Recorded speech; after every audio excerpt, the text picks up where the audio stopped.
За өнөөдрийн ярилцлагаар зураач даваа жаргалтай чинь тэгээд өөрөө бас юм зүн мэдрэмжтэй тэгээд анх ингээд арай жоохон бусдаас те өөр юм мэдрээд байгаагаа хизэнээс олж мэдсэн бэ. Зүгээр бүр багасаа ер нь манай эмээ эднэр ярьдаг байсан. Ингээ босч ирээд чи жоох их унтаа толгой нүгтжил толгоо бариа сууж идэв хөхтөөс ингээ ярьдаг. Ер нь анханасаа жоохон шинж тэмдэгтэй байсан гэж ярьдаг. Зүгээр миний хувьд маш тодорхой мэдгдсэн зүйл бол нэг 9-р ангиас хойш гэдэг хүний нүд рүү харахаар бодол нь уншигдаад хүний зурсан зурагнаас юу бодож зурсан нь харагдаад яалтчгүй тэр хүн энэ өдөр өчигдөр уржигдөр гэдэг чим өнгөрсөн хугацаанд ямар туулал хийсэн, ямар сэтгэлийн гунигтай байгаа, одоо яг юуны төлөө явж байгаа гэдэг ч юм уу тэгээд хүссэн мэдээллээ баг авч болохоор хэмжээний тийм мэдрэмжтэй болчихсон. Нэг л өдөр тийм болцсон. Яагаад энэ ингээ уншигдаад байгаа юм бол эндээс яраа надаа ийм харагдаад байна шүү дээ би бодож үзээд чи ингэсэн үгээ асуусан чинь тийм ээ гэсэн чи яаж мэдсэн энэ гэдэг ч юм уу те. Иймэрхүү санаандгүй тохиолдлоор миний агаас илэрсэн. Төрхөөс амар ундаг бол байгаагүй. Надад юу мэдгэжсэн би зүгээр зураач болно. Би зурч чадна гэдгийг мэдчихсэн. Гэхдээ би гой зурдаг байгаагүй. Хоёрдугаар ангиасаа миний хамгийн анхны гой зураг гарч ирсэн. Ангийнхан хүүхдүүд хараад хүүхч ямар гой зурсан гэдэг тийм мессеж ирсэн. Тэгэхээр би бол нэг тийм бүр нэг юм сод хүмүүс шиг анханасаа тийм байгаагүй. Гэхдээ гинт илэрсэн миний агаас. Би одоо соёл урлагийн сургуулийн уран зургийн ангид суралцаад диплом хангалттай байгаа. Ер нь бол мэрэгжил гэдэг нь одоо нэг бакалаврын боловсролыг аваагүй мэрэгшил болгож эзэмшсэн одоо чадвар маань зураач юм байна. Гэхдээ анагаах бас төгссөн юм шүү. Анагаах төгсөөгүй. Би анагаах зүгээр оюутан болоод тухайд нэг хичээлдээ сайн байсан. Тэгээд биологи олимпиадын дээр явдаг байсан учраас анагаахын хуваарийг бол асуудалгүй авсан. Тэгээд суралцж агаад тэгээд нэг мэдрэмжтэй байсан учраас 10 жилдээ мэдрэмж сэргэгдсэн байсан учраас ингээд анагаах сурахад надад жоохон хэцүү байсан. Эмнэлгүүдээр явхад амар хэцүү байсан. Хүмүүсийн зовлон шаналлыг мэдрэхэд хажууд нь суугаад имжлэхэд ингээд бүр сэтгэл өвдөд айгүй хэцүү байдаг байсан надаа. Тэгээд нэг задлан мадлангаар орох тэгээд нэг фотонтон буюу нэг үгсний дараах хичээлүүд орно шүү дээ. Тэд нар надад айгүй хүн тасдаг байсан. Тэгээд тийм болохоор би анагаахтаа бас тийм удаан сурч чадаагүй. Тэгээд за бодлоо ер нь би угаасаа ийм хүн болж чадахгүй мэн гэж бодоод тэгээд сойс руу орсон. Тэгээд сойс сурч агаад. Хүний юу өвчин өөртөө шингэж хуяач уу? Яг шингээхгүй. Гэхдээ амар их сэтгэл өвдөн. Мэдрээд игдэг. Ерөөс ингээд бид нар соёлхын дадлага 2 дугаар курсээс эхэлчихдэг байхгүй. Тэгээ нөр имлгүүдээр хичээлүүд ороод 3 4 дугаар курс ер нь дээшгээ мэрэгжлийн хичээлүүд дандаа имлгүүдээр ордог. Тэгээ имлгүүдээр орохоор ч нэг өвчтөе хүмүүс одоо чи настай хүмүүсийн даралтыг үзэхээс л эхэлнэ шүү дээ бид нар чинь. Тэгэхээр л тэр хүний ингээд нэг зовлон шаналл ингээд нэг хэцүү байгаа нь ингээд мэдэгдээл ингээд сэтгэл амар хэцүү санагдаад байдаг. Энэ хүнийг идэгчээсээ энийг яаж идгэх вэ гэдэг ч юм ингээд. Тэгээ эмчтэрээ очиж асуухаар наа чин цаг нь болоогүй, тэр нь болоогүй гэдэг нэг жоохон хайнга юм шиг хариудаад би болохоор нэг одоо л баг тэрийг хийгээ өгчмөө санагдаад ингээд нэг юм сэтгэл зүйн зөрчил аягүй их гардаг юм байна. Тэгээ яг зүгээр дал дутгаараа сэв мэдэх гэдэг ч юм одоо ингээд нэг бөөгийн талаас ярих юм бол тиймэрхүү юм бол байсан хэсгийг би одоо мэдэхгүй. Зүгээр л надад амар сэтгэл зүйд амар хэцүү байдаг гэсэн. Тэгээ эмзэглээд байдаг гэсэн болохоор хичээлээ хийж чадчихсан зүгээр тэрийгээ давж болж исэн ч гэсэн энэ бол миний мэржил биш байна л гэж бодсон. Уг нь бол багасаа зураач болно гэж бодож идэлсэн юм. Тэгээд шууд 10 жилээ төгсөөд сууш мөстэй ячихгүйсэн юм уу? Би Эрдэнэт байхгүй юу? Эрдэнэт суйс яваар ирдэг юм байлаа. Тэгээд сүүлд сонсон чинь суйс дээр хүмүүс өөрсдөө очиж шалгалтаа өгж ордог байсан юм бэл. Эрдэнэтийнхэн болов? Тий. Гэхдээ ер нь орон нутгийнхан, хотынхан ч гэсэн ер нь орж байгаа сургууль дээр өөрсдөө очиж бүртгүүлдэг байсан юм байна лээ. Би мэдэхгүй л байхгүй юу? Тэгээд за суйс яваар байхгүй нь угаасаа миний оноо өндөр юм чинь гоё сургуульд орноо байна. Хөөрч байгаа л орчихгүй юу? Хамгийн дээд зэгсэж байгаа сургуульд орно гэдэг дэлгэн явж байгаа л орчихгүй. Тэгээд 2 жил болоод гарч байгаа. 4 жил сурсан. Нэлээд сурсан. Гэхдээ амар юу байсан. Тэгэл төгсөөл дахиад нөгөө өвчтөе хүмүүстэйгээ харуулсан. Тийм. гэж бодохороо. Тэгээд одоо юу яасан уу? Яг багш олж яасан уу? Бөөнүүдээр очиж уулзсан уу? Яасан бэ? Тэгээд мэдрэмж орсноос хойш би оюутан болоод 1-2 дугаар курсын үеэс анх бүү гэдэг хүнтэй уулзч үзээд тэгээд ийм л юм байд юм байна гэж бодоод нэг амжилт тоож байгааг бол гэхдээ ер нь бүүгийн замнал их ойрхон юм шиг зүгээр мэдрэж төрөх нь бол иржсэн. Гэхдээ нэг би болоё гэдэг ч юм уу тэгж амар гүнзгий бол явж байгааг. Яаж яваад тэр бүтэе авчид бол. Тэгэл нэг орон гарan байж байгаа тэр чинь бас яг анх тухайд сурж ирсэн учраас ачаал асар ихтэй байсан учраас тэгж амар их нарийн гүнзгий бол яваагүй. Ахта тодорхой хэмжээнд оролцоод нэг юм мэдчихэж чадчихж гэдэг нэг харагдчихээн үзэгдчихээн гэдэг юм. Тиймэрхүү зүйлүүд бол байсан ч гэсэн сүүлд зөв 5 подкаст гарсан үед хамгийн анхны подкастаа сонсоод би энд очно гэдгийг мэдсэн. Ягаад ч юм бодол төрс би хизээ очих вүлээ. Ямар ч зүйл өнөөдөр очих юм гэхдээ би очих юм байна гэж. Тэгж явж байгаад л энэ гэрэл өргөнийхэнтэй таарад нэг үйл ажиллагаанд оролцоод тэгээд тэрнээс хойш холбоотой байж байгаад 2 жил гарна. Босны дараа утаа удган дээр шав болж орсон. Үзүүлдэг шүү дээ хүмүүс чинь ингээд нэг өөрийнхөө учрыг олчих гээд янз бүр мэдрэмжтэй хүмүүс чинь яг юу бодоод ингээд зарим нэлээд олон хүн дээр очиж үзүүлсэн байна. Зарим нь бол бараг үзүүлэхгүй байж байгаад өөрөө учраач олцсон хүмүүс байна. Чи хэр олон хүн дээр очиж үзүүлжсэн. Би тоолоогүй мэнэ. Гэхдээ бас 10 хүн байгаа хөө. Очоод уулзчихсан чи ямар ч сонгогдтол гिजил байсан. Гэхдээ би нэг тань дэшээ орооч гэдэг юм уу. Ер нь би одоо ингээ онгодоо авчиг гэдэг чинь тэгж болтгоо шачаа. Бас нэг амар яагаагүй. Хүмүүс яриад байдаг шүү бүр ингээд болохоо байгаа те шахаа гэж яриад байдаг шүү те. Бүр тийм юмд бол оруулаагүй мэн те гайгүйсэн юм. Хүмүүсийг өвдөж зовж шахаанд ороогүй. Гэхдээ миний амьдрал бол сүрч шахаанд орж исэн.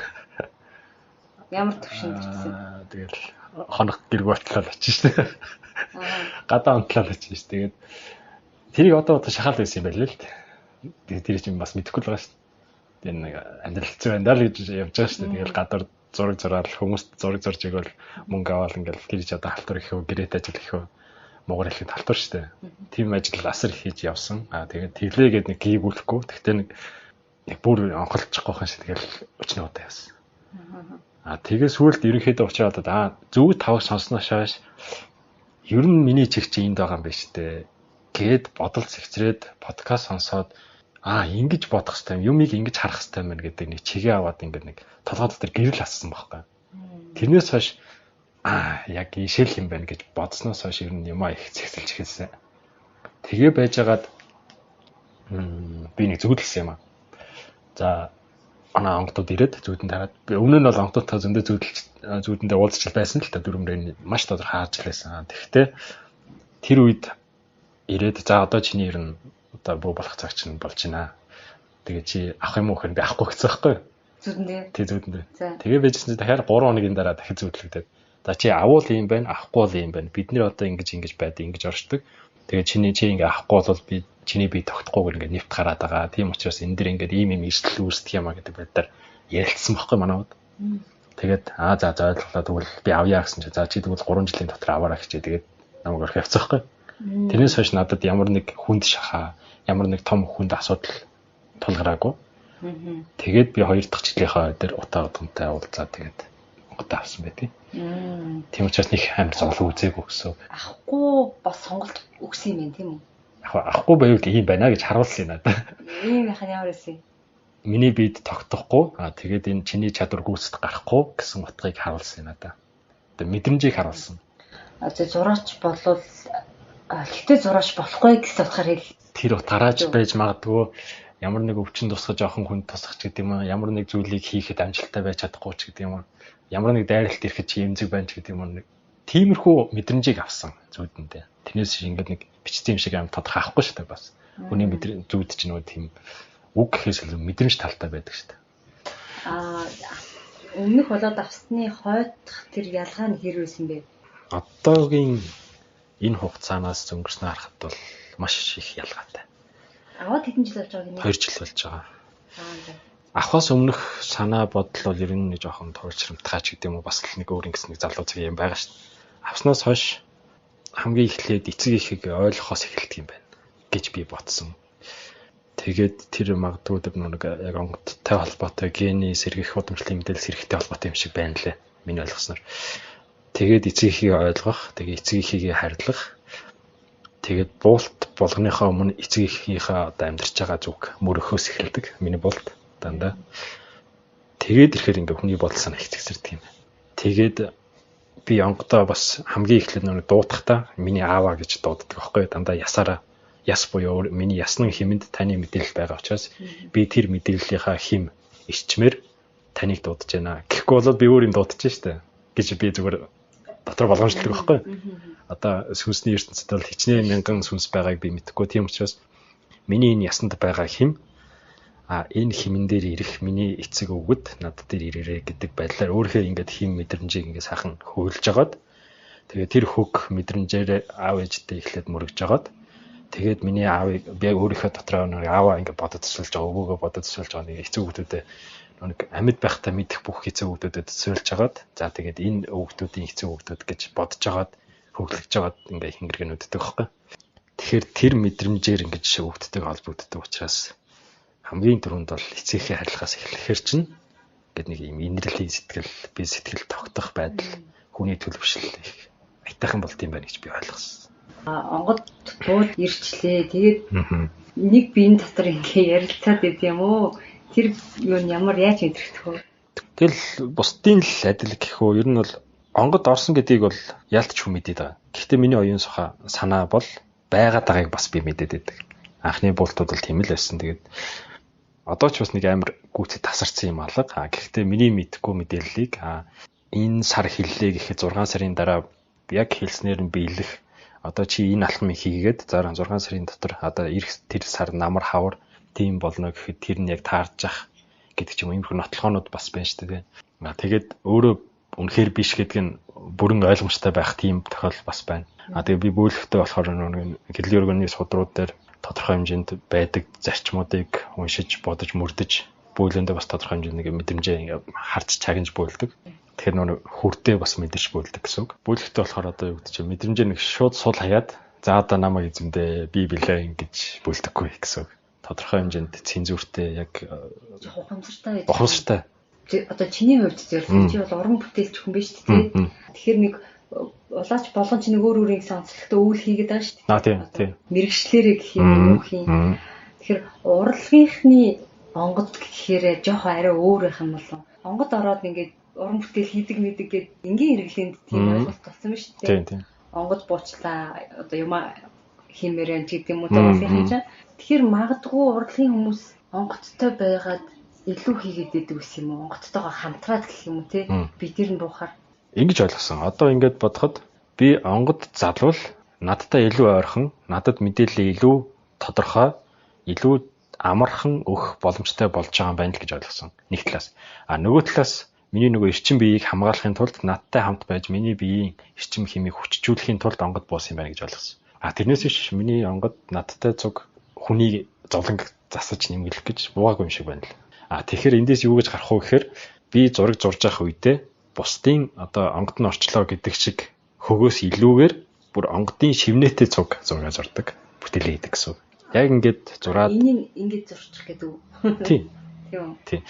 Юм бичээд онгодынхаа нэг зургийнхаа санаа гаргаад зохиомжоо гаргаж яхад ингээд дүр зураглал орж ирэх, санаанд буух. Эсвэл үг өгүүлбэр санаанд буух. Одоо чи энийг хий гэдэг бүр даалгавар буух. Тэгээд тэрний 3 сарын дараа гэхэд яг нэг тийм тэр сэдв энэ улс орондоо нийгэмд хүндэгдэж явах жишээтэй байхгүй. Тэгэхээр миний өмнө нь хийгээд за энийг хийж явах юм бол за хийжлээ гэл хиймэр ч юм уу гэдэг ч юм ингээд ямар нэг рандом санаа төрн заяа. Тэгээд тэр нь нэр гоё ч юм уу гэж бодоод хийн. Тэгээд хийж явах үед яг онгодын налаа тэрийг хийх үед л асар өндөр байна. Эрчим нь айгүй өндөр байна. Шивний нь айгүй өндөр байна. За тэгээд тэрийн сайхан хөгжүүлээд бүтээл болгоо байж идэл яг тэр одоо үйл явдал нь бүтээл гарах үеэр огтлцож нийгэмд ямар нэг байдлаар давалгаа болж гарч ирдэг. Сэдв болж гарч ирдэг. Тэгэхээр онгодын санаа болвол улаачаа бэлтгэх гэж хамгаалах гэж буудаг юм байна. Тэгвэл улаач нь өөрөө уран бүтээлч байх юм бол шивний нь илүү тод байх. Тэгээд тэрийг нэг нийгэмд бүр залж чиглүүлэхийн тулд орон зайг нэг жоохон наанаас нь хэлж бэлтгэлтэй явдаг юм байна гэж ойлгосон. Онгодын хүсэж байгаа юмыг хийхээр бүр илүү маш их мэдрэмжтэй, өндөр мэдрэмжтэй. Оюун санаа одоо би юу бол өлсөж ядрахгүй, нойр хүрэхгүйгээс эхлээл оюун санаа маш цэцэн цэлмэг болоод хүмүүстэй ярихад ингээд хүнийг онгодын нүдээр харж байгаа юм шиг өөр мэдрэмжтэй хараад нөгөө тэр хүний юу бодож байгаа санаж орон зайныхаа химийг унших чадвар модор ингээд ер нь улаачд байж болох бэлэг чадвар асар их өндөр өсдөг. Онгодын санаанаас өөр зүйл хийвэл тэр хүн яг өөрийнхөө санаагаар л хийж байгаа болохоор өөрийнхөө л байдаг. Нэг тийм гоц үзэгдэл биед амар гоё сэрэх гэж мэддэггүй. Чиний сүнсний даалгавар гэх юм уу те? Тэр нь одоо хамгийн цааталтай юу бэ гэж ойлгосон юм бэ? Одоо шав бүргээ бэлтгэхэд төрүүлсэн байж шүү дээ те? Хамгаалсан гэдэг байгаа шүү дээ те? Чи сайн ингээд нийгэм гэж яриад байна шүү дээ те? Нэг тийм нийгэм рүү чиглэсэн юм хийх ёстой юм шиг л байна да янз нь. Харин би гэлч азарчлаа. Одоо нийгэм рүү чиглэсэн нэг юм контент хийн гэж ярьдаг шүү. Урьдчилан сэргийлэх байдлаар ч юм уу соён гэгэрүүлэгч гэдэг юм уу. Тэгэхээр чи болохоор одоо зургаар дамжуулаад яа гэсэн үг юм нийгмийг. Ер нь уран бүтээлээр дамжуулж тодорхой хэмжээний мессежийг тэгээд хүмүүсийн санаа бодлыг сэтэлжүүлэх байдлаар уран бүтээл төрөнө гэж би ойлгосон. Бурал надад нэг юм зүйл хэлж ирсэн. Манай онгод тэрийг дараа нь дахиж бас нэг баталж нэг зүйл үзүүлжсэн. Тэр нь юу гэхээр сэтэл бодол болдог, бодол үг болдог, үг үйлдэл болдог, үйлдэл нь дадал болдог. Дадал нь заяаг бүтээдэг гэж. Тэгэхээр заяа гэдэг чинь бол жишээ нь Монгол улс чи ир юм хүүс гэл хүнд нэг анханаас нь өгөгддөг зүйл шүү дээ. Яг тэрэн шиг сэтэл өгнө гэдэг чинь хамгийн чухал юм байна. Тэгэхээр хүн сэтлийг хаанаас авдаг вэ гэхээр нэг эргэн тойрноос хаанаас ч хамаагүй юунаас ч хамаагүй авч байгаа шүү дээ. Одоо чинь ихэнх нь сошиалаас авч байгаа болвол тэр сошиалд зөв сэтлийг зөв чиг одоо баримжааг үүсгэх тийм зүйлийг бүтээх нь миний одоо гол даалгавар юм шиг байна. Тэгэхээр яг нийгэм чиглэсэн сэтэл бодлыг үүсгэх зүйлийг хийхэд манай онгодууд маш их дэмждэг. Зүгээр л өөрийнхөө эрх ашигын төлөө юм хийвэл би тэрийг өөрөө л хийж дуусгадаг. Гэдгийг би саяхнаас мэдж байгаа. Би нэг тийм онгодтойгоо уулзч учраас нэг ерөнхий багцаа санаагаа аваад нэг удааг байгаа шүү дээ. Гэхдээ энийг маш тод мэдэрсэн байхгүй одоо энэ өөрхий хийж байгаа энэ хүзэр дээр ажиллаж байхад ямар их хүч надад их мэдэгдэж байна өгөгдөж байна. Би өмнөх зургууд дээр ингэж орон зай алсрах нэг онгод орох гэдэг мэдрэмжийг зөндөө авч ирсэн ч гэсэн энэ шиг ингэж хүчтэй авч байгааг байхгүй. Тэгээ нэг биш онгодын нөлөө орж ирдгийг бас мэдсэн. Аливаа нэг уран бүтээлчдэр тэр хүний уран бүтээл нийгмийн тодорхой нэг бүлэгт зориулж томоохон давталгаа нөлөөлөл сайн сайхан үр дүнг үүсгээд тэндээс олон хүн хожихоор байвал тэр хожих хүмүүсийнх нь удмын онгодуудаас ирж надад туслах боломжтой гэдгийг ойлгосон. Тэгэхээр энэ бол нэг хувь онгодын бас биш асуудал биш байна шүү дээ. Нийгэм бүлгийн асуудал бөгөөд тэрийг хэрэгжүүлж чадах хүнийг онгодын бүлэг өөртөө хайж тэрнтэй хамтарч аливаа зүйлийг бүтээн босгож явдаг гэдэг нь ер нь онгодын айн санаа юм шиг бол хичээвэл бүгдэд боломжтой гэсэн үг бас мөн юм. Одоо нөгөө бизнесийн ер нь зарчим дээр гэдэг үстэй аль болох олон тал хожихоор бол тэр бизнес ашигтай юм. Яг мөн. Тэгэхээр энэ нөгөө тэнгэрийн санаа гэдэг чинь энэ аахгүй. Тийм. Тэгэд энэ хүзрийн санаа нь хизээ гараад тэгээд хүзрийн санаа нэг жил гарны өмнөөс төрсөн юм а. Тэгээд тухайд би оролдож байгаад нэг ойлгохтой яваг байхгүй. Тэр үеийн нөгөө зургийн зохиомжууд нь жоох өөр байсан. Нэг байгаль майгад оруулаад Монгол ах байна янз бүрийн идэлэл хэрэглэл оруулаад хийчигээд зургийн зохиомж гаргаад баг бүх дөрүүд хэвлэлт нь баг өгөл өчгөр болцсон хэрнээ нэг л яваг байхгүй. Тэгэл би цаа энэ нэг л онцгой санагдаад байгаа гэж бодоод тавьцсан байхгүй. Тэгээд саяхан энэ намар өвлийн л зааг хавцаа. Тэр үеэс нэг ер нь нөгөө би ч нэг хүзрийчсэн ш. Тэр яалаа гэл. Эргээд нөгөө хүзрээ хаасан чинь нэг сонио. Энэ удаа ямар новшоо хийсэн бэ гэж бодоо. Энийг ер нь ингэчүүл яадаг гэдэг байдлаар бодож хэлж ин гэдэг чинь нөгөө онгоц чинь надтай налцаа. Одоо чи надтай ингэчээч намайг шордож байгаа яг хэлбэр нэг байгаа байхгүй одоо бодоход.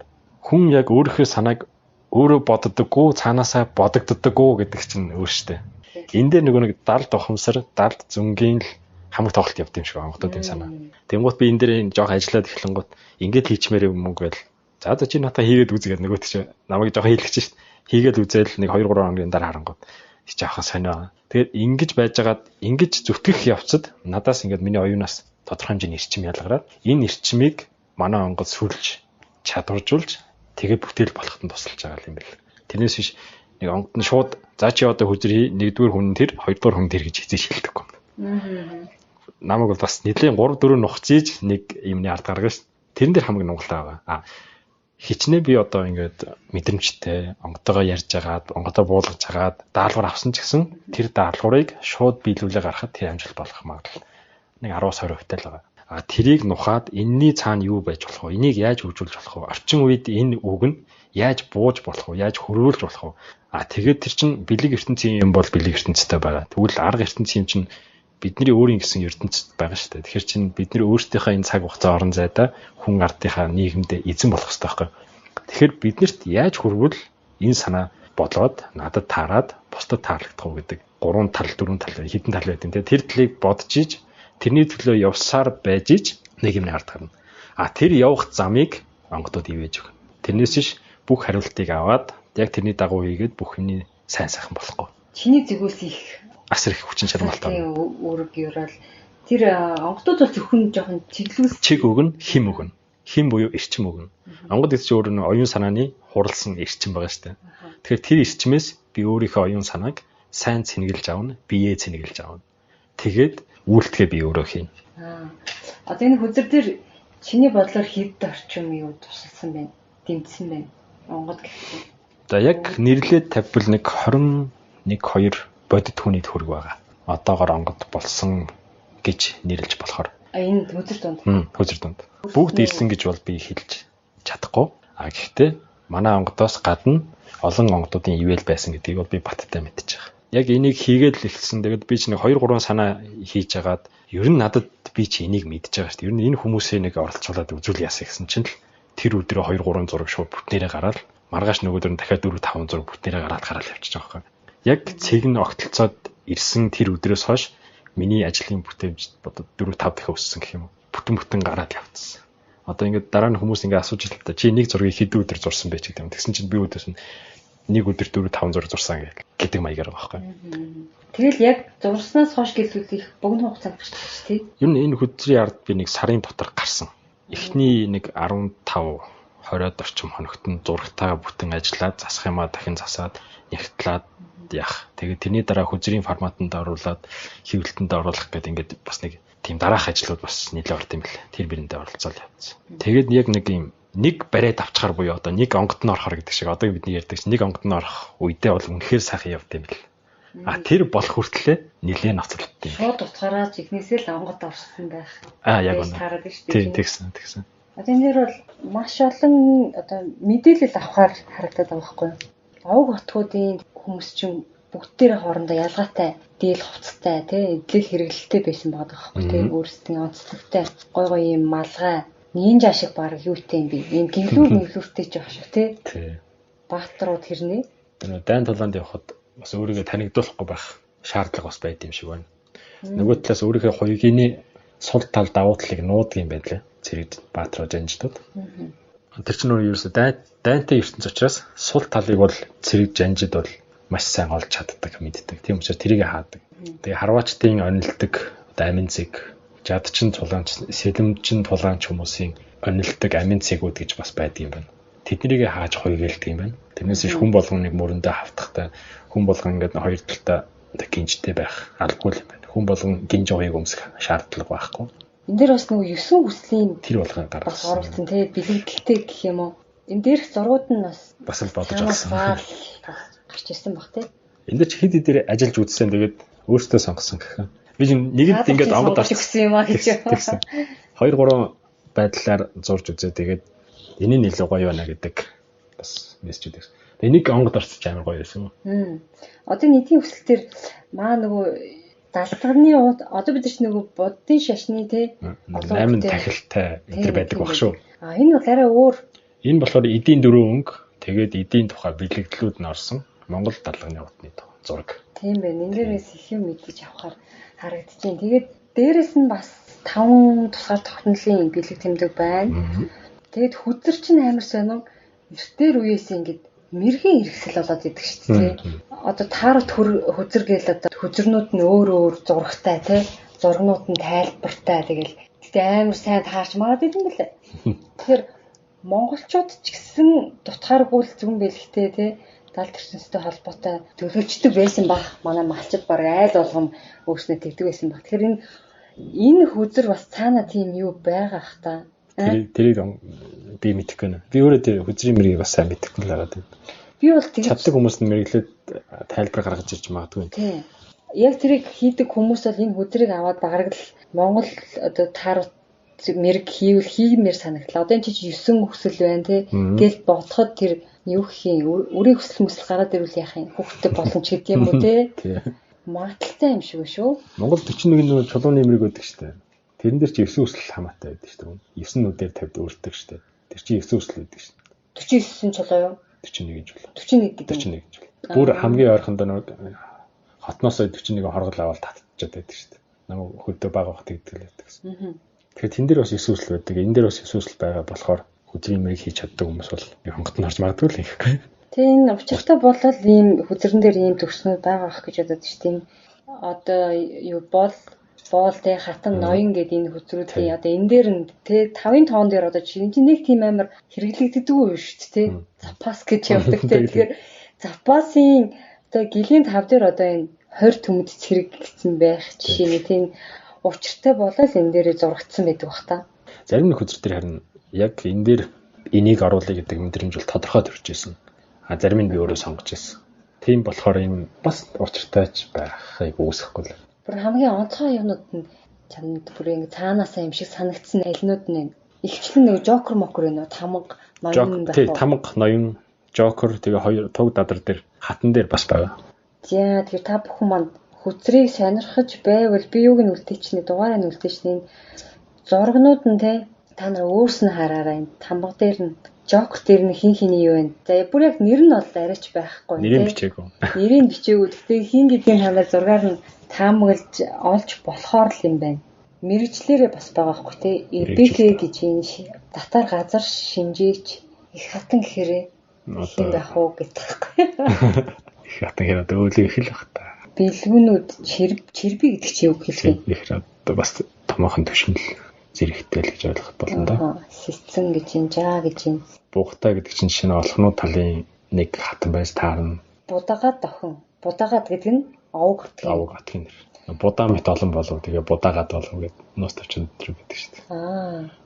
Зүг. Одоо ямар юу хийж юм? Одоо дараагийн үйл хэрэг нь дараагийн ажил одоо 9 хүслийн нэг номон дээр ажиллаж байна. Одоо 9 хүсэл гэж байдаг юм байна гэдгийг бол ерөнхийдөө хүмүүс багцаа авчлаа. Тэгээ 9 хүсэл нэг ямар ч нэг эрүүл их байд юм байна, эдэмхтэй байх юм байна гэдгийг ерөнхий ойлголт авчлаа. Тэгвэл би яаж энэ хүслийг манах вэ гэдэг нэг зарчим байгаа шүү дээ. Одоо чинь би эрүүл байхын тулд за зөв жажилт, зөв унт, зөв амьсгал энэ байгаа шүү дээ.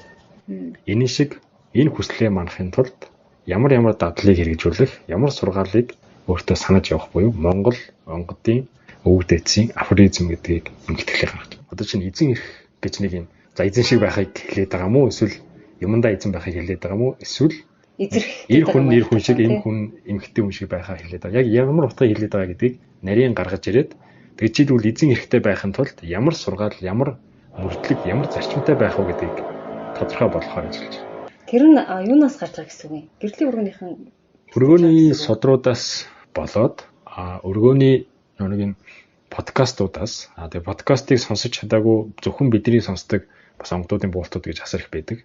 Тэндээс ер нь биднэрт ямар сургаал хэлдэг, биднийг ер нь ямар улаач бай гэж захидгийг гэдэг талаас нь тэр бүх төврүүдийг хүмүүст нийт хүртэл болгож байгаа гэсэн. Тэгэхээр та нарын зарим нэг хүмүүсийнх нь судар дээр уншсан үгсч харагдана. Зарим нэг хизээч харж байгаагүй сонсож байгаагүй сургаалууд ч гэсэн тэр дотор байж байгаа. Гол нь өөрөө хүслийнхаа дагуу бүрэн эрхтэй амьдрах талын одоо заавар гарын авлага өөрийн ном болгож гаргаж ирж байна. Тэгээ эсвэ хүсэлтээр гарнаа гэдэг нь өөрөө хантайгаа яаж харилцах, ханийгаа яаж харилцах, ямар үед нь төвчих ёстой, ямар үед нь яаж залах ёстой гэдэг ч юм. Тэгвэл шашин бөө улаач гэдэг хүн мөнхийн хүсэлтээр ер нь улаач гэж ямар хүн байх ёстой, ямар зарчимтай байх ёстой, яг ямар хүний бөө гэж хэлээд ямар хүнийг ямар алдаатай гэж хэлэх юм гэдэг ч юм. Ингээд хүсэл болгон дээр гарч ирэх учраас нэг хүнд нэлээд баримжаа өгч байх гэж би бодоод байна. Нэг 1000 орчим 1000 гаруй бараг сургаал гарч ирэх байхаа. Одоо тэр чинь бол одоо онгодууд чинь дэмжээд бүр нэмээд те бүр яг үгээр хэлхийг хэлээд гаргаж байгаа юм те. За энэ дээр бас ингээд яг өгнүүдээ урьж явах үед надад бас шинээр өгнүүд хэлж өгдөг.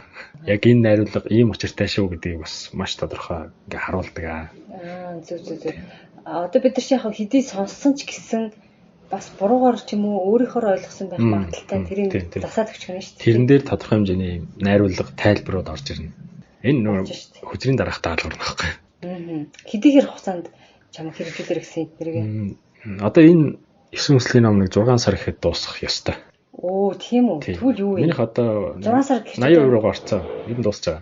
Дуусах. Одоо бараг нэг 20 дахь хоногийн дотор уу? Тийм ер нь дуусах гарчих юм. Одоо тэгэхээр чинь 6 сар гарч чинь гэсэн тий. Тийм тэр хэвлэлтээс гарч болов гэж би найдаж байна. Тийм. Наад номчин бол бас миний тийм юу болох гэдэг юм л да. Гарын авлага тий. Зарим нэгэн зөв буруу бодсноос мэд хэрэгтэй. Энэ дээр би нэг харсан зарингийн буултан дээр би сууж ирсэн. Тэр үед онгодууд нь юу гэж хэлж байгааг хүн төрөлхт нийтээрээ нэг сүнсэн одоо нэг мэдээллийн нэг том баазтай юм шиг байна. Зөв махчлаад ярил. Тэгээд тэндээсээ өөртөө оюунаа авч яадаг, мэдээлэл авч яадаг. Бид нэр өөртөө ингээд яг сүнсэн айгаасаа мэдээлэл даалгавраа авдаг учраас тодорхой хэмжээний мэдрэмжтэй, тодорхой хэмжээний бусдын өөрийнхөө төлөө биш, бусдын төлөө, нийгмийн төлөө, сайн сайхны төлөө гэж байгаа хүмүүсийг ивэж байгаа онгодын хөтөлгөөгөөр явж л байгаа бол бидний зам нийлхэл юм байл. Санаа бодол нийлхэл юм байл. Энэс тэсэлэх юм бол бид нэр ингээд огтлцохгүй. Өвгдийн санаагаар явж байгаа, өвгдийнхөө одоо энэ тууллыг хүндэж байгаа, ууц орныхоо төлөө явж байгаа хүмүүсийн санаа бодол зорилго бол ямар нэг байдлаар огтлцдаг юм байл. Бүх юм учирч байгаа гэдэг байна шүү дээ. Яг тийм санамсаргүй ингэж байх. Санамсаргүй уулзалт танилцах гэж байхгүй. Харин би бас тийж бодод. Ингээд л уулзал ярилцж байгаа цаанаас л байгаа л гэсэн. Бид нар нэг те өөрснөө таач. Биш ээ дааш. Өөрөө бодод юм уу? Цаанаас бодвол юм уу гэдэг чинь айгүй чухал. Тийм, тэр бас яг би бас бодоод үгүй. Хэдийн надаа ингээд дуу хоолой сонсогддог ч гэсэн миний бодож байгаа юм байтгүй миний бодол биш ч байх юм уу те? Мөн ч юм уу бас сонирн байгаа байхгүй. Тэг бодлохоо эзэн байх уу, бодлохоо боолн байх уу гэж явж өгнө. Тэгэд эзэн эрхийн хэсгийг уншаад үзээрэй. Маш нэг эзэн эрх гэдэг үг нь орчин үеийн бидний сэтгэхүйд бол нэг тийм эзэрхийлэгтэй өмчлөх, өөрийн болгох гэсэн ийм юунаад жоох илүү бодог болсон юм байна л та. Манай өвгдийн ухаанд болохоор эзэн эрх чинь бол юу гэсэн хариуцлага байхгүй тий. Уушлаараа нэг хариуцлага ирж иж дааж чадвал окей яг хөө чамайг эзэн гэж. Миний тэр ном дотор нэг үг байгаа л та. Эзэн хүн гэдэг чинь эсгий цагаан холбогд дэвшүүлээд гიშгэлэн явахыг хэлэхгүй гэж байгаа байхгүй. Нэгэн тийм хүнд өөрөг хариуцлага юм шиг байгаа юм. Тэднийг уншичаар нэг Монгол философи ер нь өвгдүүд юу боддог тохиол нэлээд сайн ойлголт авчна хүмүүс. Хүмүүс нэг аим сүртэй юм ярьдаг шүү дээ. Одоо Монгол улс эргэж мандан бадарнаач гэдэг юм уу те. Тэр чинь ерөөсөө бид нэр өөрсдөө үлгэр дуурайлал хийхийг хэлээд байгаа шүү дээ. Тэгэхээр одоогоор бол надад нэг тийм амар үлгэр дуурайлчих гэдэг юм харагдахгүй байна үнэндээ. Бид нарыг үлгэр дуурайлахаар одоо гадны хүмүүс зөндөө байна тийм. Тэгэхээр жоохон яаралтай энэ одоо өвгдээцийн нэг ухааныг амьдрал дээр хэрэгжүүлэхдээ бид нар одоо сонсож зөндөө сонсож явлаа тийм. Бүгдээрээ хэрэгжүүлэх цаг нь болсон. Өөрөөсөө үлгэрлэх цаг нь болсон юм шиг байгаа юм. Тэр ном дээр дахиад бас ингэж байна. Хүмүүний оюундаа хөх толготой эзэн гэж. Зөвхөн мундаг шинжлэх ухааны олд хийгээд байхгүй ч гэсэн оюун ухааны хөтлөөд чиглүүлээд явах нь бол хөх толготны үүрэг юм шиг байна. Тэр нэг сервер том сервер чинь нэг л байгаа шүү дээ. Дэлхийн хаанаас ч тэнцэнээс мэдээлэл авахгүй хандсан нэг ижилхэн мэдээлэл аваад байгаа гэсэн үг шүү дээ. Тэгэхээр тэнд мэдээлэл авч чадсан хүмүүс маань уг нь монголчууд чинь тий бид нарыг уг нь ингээд нөгөө бидэрт зааж зөвлөө чиглүүлэх нэг тийм үндэстэн юм байна шүү дээ. Тэгээ хараад идэг нөгөөдөл нь байдгүй тий. Одоо тэгээд болж штэ эдгээр хийж байгаа штэ. Тий өөрсдийнхөө ч ховчрыг олохгүй явж байгаа хүмүүс бас их байна. Гэтэ угийн нөгөө нэг гариг ертөнцийн тий энэ тухайн иргэшээлэр гэх юм уу тий дэлхийн нийт хүмүүс чинь жоохон ингээд далд ертөнц сонирхоо тий өөрийнхөө амьдралын утга учир сүнс хүмүүс гэдэг ингээд нэг сонирхохоос өөр аргагүй тийм нөхцөлд ороод ирж байгаа юм шиг байгаа. Тий цаг үе манай талд байгаа. Тий тэгэнгүүт нь тэн дээр амар хүмүүс ажиллаж байгаа гэж байгаа байхгүй юу? Одоо мэдээж далд ертөнцид муунч бас байгаа шүү дээ тий. Тэгэнгүүт хөрхи ингээд сонирхол ирэнгүүт нь тэрэн дээр нь дөрүүлээд одоо жишээ нь Францд гэлүүдээ Германд ч гэлөө ингээд бүүн хүмүүсийг цуглуулсан тий. Хөөргөөд танаа өвдөдтэй чинь одоо баг уулзуулж өгөн ч юм уу тий. Тэгэнгүүт ингээд хүмүүсийг одоо ховсдох маягаар хүмүүс бүр ингээд чичирч мичрээд янз бүрийн амтны дуу аваа гаргаж маргаал сонин хачин болдог гэж байгаа байхгүй. Тэгээд тэр мэдрэмж нь айгу тоо хүндээс гоё л гэдэг юм шиг юм л таа. Тэгээд нийгэм ч амар их стресстэй биш тий.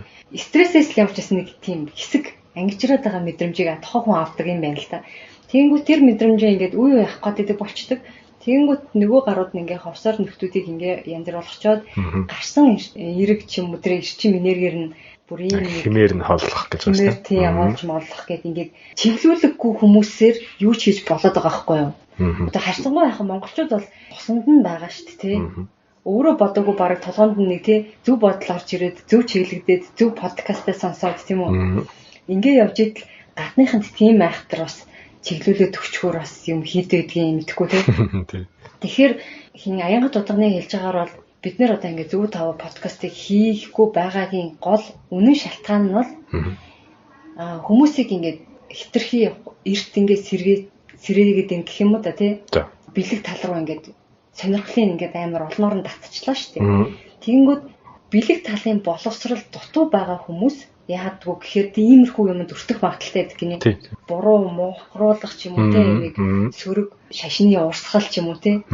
Юм ингээ өгүүлэгдээд нь шүү дээ. Нэг юм сонирхоод нэг юм дутуу санагдаал цаанаасаа тэнгүүд ингээ буруу юм руу яваад орчих. Ийм сөрөг үзэгдэл маш их байна.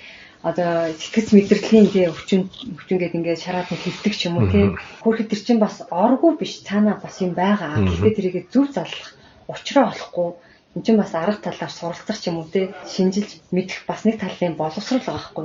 Бэлгийн боловсрал. Бэлэг талын боловсрал. Тэрийг эхлээд зөвөр өгчиж. Тэгээ бид нар энийг бол ингэ зогсоосон байгаа гэж ярьж илээ. Тэгэхээр одоо бид нар яаж юм арай нэг те арга талаар нь үзэж шít те. Өдөр гаргаад ирлээ. За өвдөцсөн минь иймэрхүү хувцах үетэй ийм амьдрал те иймэрхүү 9 хүсэлтэй 5 сар тогтнол гих мэтчлэн те ингэж явах нь арай зөв гэж ярьж ах шиг үлээ. Миний ойлгосноор. Тэгээд тэр номнуудаа уншмаар байгаа юм манайхан. Улаачид тэр зүм бэлэг өндөртэй хүмүүс нь өөрөө өртүүлэн буулгасан хэрнээ ч юм уу те хамт оролцсон хэрнээ номнуудаа манайхан уншааг байт юм бэлээ. Тэгэхээр номнуудаа уншия. Ном бол ер нь подкастаас илүү тухайн хүнд ингээд арга талын мэдлэг байхгүй те. Арга бэлгийг бид нар яг тэнцүү авч явахгүй бол буруудна. Хитрхи бэлэг талын хөвөл буруудна. Хитрхи аргажаад байх юм бол бас те муухраар үзэх юм бол бас буруудна. Гой ингээ хослуулаад авч явах аргыг номноос олж суралцсан шүү гэж хэлээ. Тэгээд утгагүй гаргаж байгаа даваа жаргалын номыг гарахаар нас хоёлаад ярилцъя те. Тэгж болно бол. Надаас гарч байгаа биш онгодоодаас гарсан зүйл учраас хүн болгоныг уншчихад их зүгээр. Ядаж гэрт нэг аваа тавьчвал те.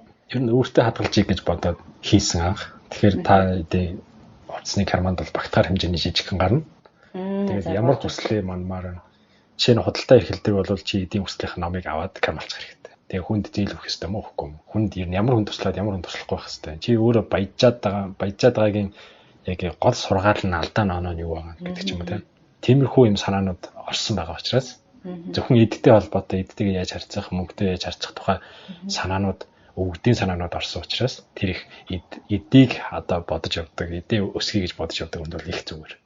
Суралцъя гэж бодож оюутан залуусч гэх юм. Одоо ингээд юм шинээр сонирхож үзэж байгаа хүмүүс бол тань мэдэх хүслийн номыг авцсан зүгээр. 9 тусдаа гарах9 юм. тусдаа жижиг ном гарах юм. 9 хүслийн дагуу. Би нэг ганцхан ном биш. 9 жижиг карманы ном гарах байхгүй. Тэгэхээр чи оюутан байгаа бол тань мэдэх номыг авчих. Тэгээд өдрийн аль цагт ямар хугацаанд ямар удирдалд дасгалаа хийх юм уу, дадлагаа хийх юм уу, онлайн унших юм уу гэдгээ тэрэндээс олоод уншичаарай. Ойлгож байна уу? Би өглөө босох хэрэгтэй юм уу, орой босох хэрэгтэй юм уу? Ер нь аль үед нь би яаж сурах ёстой гэдэг ерөнхий чигийг тэр ном дээрээс авч байна. Хантайгаа жоохон маргалтаад тохиромжгүй, таарамжгүй байгаа бол тэр номыг нэг уншчихад зүгээр эрэгтэй хүнийг яаж хүндлэх ёстой, эмэгтэй хүнийг яаж хүндлэх ёстой, ямар зарчмаар ер нь гэр бүл байх ёстой гэдгийг тэндээс уншаад авчиж болно. Тэгэхээр ер нь бол ингээд юм өвгдийн оюуны шүүдрийн туслыг цуглуулсан ном гарч ирэх байхгүй юу? Үн үртгэн хувьд гайгүй маш хямдхан. Нэг том софта ундааны мөнгөөр л харах байх уу. Бас нэг тийм бодлого байгаа шүү дээ. Энд чинь нэг тэнгэрийн санаагаар явж байгаа учраас амар их ашиг олохын төлөө биш. Гэхдээ мэдээж амь зоох хэрэгтэй. Тийм. Олон хүнд хүргэх гэж цаадуулчихна. Хийж байгаа учраас. Тийм баг. Тэгээд ямар миний өөрийн хувь бүтээл ш. Өөр хүмүүс томчуудын оюун санаа учраас тэн дээр нэг амар бас ашиг олох гэдэг яах. Бас тийм боломжгүй. Тэгэж бид нөр өөрсдөө төрийн бус байгууллага гэдлөө үед чинь ашигын төлөө бас биш байдаг. Учраас тэгээд хэдүүлээ бас нөр юм далд ертөнц юм сүнс сонирхдаг юм чинь. Одоо ингээд хэд бэлэг талаа хөгжүүлж байгаа бол арга талаа бас маш сайн бодолцож яваарай гэж хэлмээр байна. Тэгээд би онгодуулж болохгүй тийм. Авснаас хойш би нэг амар өндөр шүтлэгтэй, амар өндөр сүсэг бишрэлтэй болцсон хүн бас биш. Анх буулгаснаас хойш би юу чи юугээ сууж исэн болохоор энэ онгод бууна гэдэг чи яг юу юм бэ гэдгийг арга талаас нь бас зөндөх бодож исэн. Наад ангаахын талын мэдлэг суурь байгаа учраас онгод бууна гэдэг бол надтай адилхан гений мэдээлэлтэй нэг өвгөний сүнс юм байна. Тэр өвгөн ирнэ гэдэг чинь миний тэр өвгөнтэй адилхан генүүд сэрхийг хэлж байгаа юм байна. За тэгээ миний тэр адилхан генүүд сэргснээр тэр хүний чадвар над дээр илрэх бүрэн боломжтой болж байгаа юм байна. Тэгэхээр тэр хүний зарим чадвар над дээр илрээгүй байжгаад илэрхийг ер нь бол одоо онгодын биежил, улаачийн биежил гэдэг ч юм уу шийд олчин гэдэг ч юм уу тийш нэрлээд байгаа боловч сүртэй харагдаад байгаа боловч зүгээр л нэг гений нэг бидний тайлж чадаагүй 90 хэдэн 93 96% гений мэдээлэл байгаа шүү дээ гений дараа л. Тэр чинь дандаа 70 ухамсарыг тээж явж байгаа гэж Тэгэхээр тэр мэдээллүүдээс сэргэж байгааг хэлж байгаа юм байна гэж ойлгосон. Тэгэхээр та бүхэн ямар нэг байдлаар далд ухамсартай холбогдчихл байгаа бол чиний гений мэдээлэл сэргэж байгаа л гэж ойлгоход болох юм байна. Тэрнээс ш амар нэг хүчтэй сүнсэнд эзэмдүүлээд амар нэг ингэж иж хидийг олоод мундаг авьяастай болно гэж баг байхгүй дээ. Чиний гений мэдээлэл хэр хэмжээнд сэргэж аваа гэдэг л асуудал юм байна. Золгоод ч юм уу те ярилцаа ч юм уу би дээр буулгаад шаардлага байхгүй. Тэндээс хариулт хайгаадах ямар шаардлага байхгүй. Бүх хариулт чиний дотор байгаа. А чи тэрийг сэргээхүүгүй юу гэдэг тэр чиний л асуудал. Тэгэхээр юмд бити хит их туушаараа, юмд бити хит их автаараа гэж хэлмээр байна. Бол мундаг үздэг хардаг хүн байгаа бол тэр хүний өөрийнх нь л гений мэдээлэл байгаа болохоос биш тэр хүн тэр чадварыг бусдад нааж өгч чадахгүй шүү гэдгийг хэлмээр байна. Тэгээ чамд бас өөртөө ч асар их нөөц боломж байгаа гэдгийг бас хэлмээр. Тэгэхээр би нүг онгод ингээд над мессеж өгөөд би тэрийг нь гаргах гад 3-4 удаа оролдоод тийг арайх гэж нэг сонгуулдаг гэдгсэн шүү дээ. Би тэгж хичээж явахдаа өөрийнхөө мэдээллийг сэргээж байгаа байхгүй. Өөрийнхөө тархиныхаа эрчмээр өөрийнхөө одоо унтаа байгаа гений мэдээллийг сэргээж иж юмны ард гарч байгаа шүү. Тэгэхээр хүмүүс одоо нэг эзэн эрх гэдэг номыг бичсэн одоо бичээд сургаалыг түүж байгаа тэндээс ойлгосныхоо хувьд өөрийнхөө мэдээлэл өөрийнхөө яс үндэс мэдээлэл гендэл эзэн болж чадах юм бол бүх хүнд асар өндөр чадвар байгаа юм байна л гэж ойлгосон. Чиний дээшээ хэдэн мянган эцэг хүүхэд байгаа тэр болгонд гайхалтай чадварууд байгаа тэр болгонд чамд илэрх боломжтой. Зөв бусдын чадахгүй хийж чадж байгаа нь хийж идэм байл шүү дээ. Тийм. Тэгээ тайлаад ойлгочвол оюун ухаан болчих юм бэл. Мэдлэг болчих юм бэл. Энийг ингэж хийдэж штэ гэдгийг бүх хүн мэдчихээр тэр мэдлэг болно. Бүх хүн мэдэхгүй ганцхан тэр хүн мэдчих юм бол бусдын үед шийдэх байхгүй. Гэхдээ тэр хүн энийг ингэж хийх юм аа л гэдэг мэдчихэл байгаа байхгүй. Тэгээ бусдын хэрэгжилж байгаа бусдын замнал бол яг өөрт чинь таарна гэсэн үг бас биш тийм болохоор хүн болгон өөрийн гэсэн авьяастай өөрийн гэсэн нөгөө зоригтой чадвартай тийм ирсэн байгаа шүү дээ. Тэрийгээ таньж мэдээд тэрнийхээ дагуу одоо яг нэг тийм үйлдэл хийх цаг нь ирсэн л гэж. Үйлдэл хийх тусмаа чи шийдтэй болно л гэсэн. Чи чадвартай сүнсний чадвартай болно, юу ханы чадвартай болно гэсэн. Тиймээс биш бусад ямар нэг ид шиднийг хизээж бити даган дуурайж тэдний араас одоо шүтэн мөргөж битийгүүгээрээ гэж захимаар байна. Тэр нөө бэлэг тал хийх ингээд уриалчаар хүмүүс ингээд алдаа хийгээд байна гэж байгаа шүү дээ. Тэр алдааны ерөөсөө бодох ёстой суурь нь аахгүй. Тэр хүн мундаг юм байна. Ямар гоё юм. Би болж чадах уу гэдэг асуултыг өөрөө тавиад өөрөө явах хэрэгтэй байхгүй. Яг тэр хүний замналаар явах албагүй. Шаардлагагүй. Тэр хүнийг дахин шүтэх шаардлагагүй. Тэр хүнд мөнгө амьдрал цаг хугацаагаа тэгж их үрэх шаардлага байхгүй. Чи тэр бүх юмаа өөртөө зарцуул. Өөрийгөө хичээхэд зарцуул. Тэгж чадах юм бол чамд асар их нөөц боломж байгаа. Чиний дээшээ байгаа хэдэн мянган хүүхд эцэжингийн чамд байгаа л бол тэр бүх чадвар чамд сэрэх боломжтой гэсэн. Одоо би барайч онгодоо дуудаад барайч онгодтойгоо барай хийсэргээд би барайч хүн болж болно. Засал хийдэг бууч болж болно. Гэхдээ би өөрөө зураач болохыг хүссэн учраас зураач болох онгод над дээр ирсэн. Тэгэхээр миний өвгдөөс бүх мэрэгжил байгаа, бүх чадвар байгаа. Би өөрөө сонгосон учраас зураач нь над дээр ирж байгаа байхгүй. Дайрлаг тэнгэр нь өөрөө ирж байгаа байхгүй. Гэдэг шиг. Чи юу хүсэж чинь яг хүснээрээ яв. Хүссэн зүйлдээ эзэн бай. Эзэн байхад чинь чиний эцэг өгöd гений мэдээлэл чиний дотоод өгч боломж чинь бүгдийг хийгээд өгчнө гэж. Алим модноос нэг хол ондгоо гэдэг шиг бид нар чинь тийм өвд эцгийнхаа чадвараас нэг хол амар их юм хүсэлтэй тэгдгүүл юм шүү. Тэгэхгүй шүү дээ. Таанаас л нэг тийм нэг тэр чиглэлийн те одоо урлагийнхан бол урлагийнхан ч юм уу те инженер бол инженер ч юм уу те ангаах бол ангаах руугаа ингээд өөрөө дуртай байдаг юм шиг байгаа тий. Тэрийгээ гол нь өөрөө нэг доторхоо ингэ чагнаж тийм үү. Би чинь ямар авьяастай вүлээ, юу ч сайн чадаад байдаг вүлээ гэдгээ мэдрэхгүй хитрхийн юм нийгмийн юунд автчихсан юм тий. Оо чи ерөөсөө эдийн засагч болчих юм тий. Чи хууль бол одоо эсвэл уурхайн юу бол тий. Геологоор явж гэдэг юм уу гээд сонсохгүй ингэж явж байгаа жоохон төөрөөд ингэсээр юм байгаад нэг мэдсэн чинь жоохон нэлээд хугацаа алдсан тийм. Тэрэндээ ч сайн биш.